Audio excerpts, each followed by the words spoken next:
అన్ని దిక్కులు మూయబడాయా? అన్ని ప్రయత్నాలు విఫలమయ్యాయా?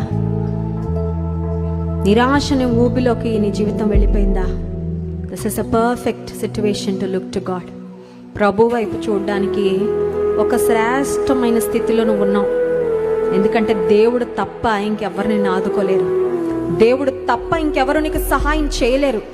దేవుడు తప్ప నిన్నెవరు లేవనెత్తలేరు. ఒకవేళ అంత నిస్సహాయ స్థితిలో ఉన్నట్లయితే ప్రేమైన సహోదరి సహోదరుడు ప్రభుతో చెప్పు, నిన్ను మాత్రమే నమ్మానయ్యా. నరపుత్రుని కాదయ్యా నేను ఆధారంగా చేసుకుంది. గుర్రాలు, రథాలు, రాజులు, అధికారులు కాదు ప్రభువా, నిన్ను మాత్రం నమ్మాను.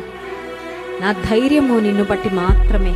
బికాజ్ ఐ నో, నాకు తెలుసయ్యా, నా కళ్ళ ముందు నా కళ్ళ వెనకాల కూడా నా పక్షంగా నేను ఉంటావు. నా పక్షంగా యుద్ధం చేస్తావు. నా పక్షంగా నా కార్యము సఫలం చేస్తావు.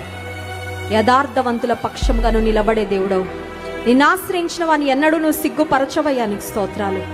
నిన్ను మాత్రమే నేను నమ్మాను చెప్పు.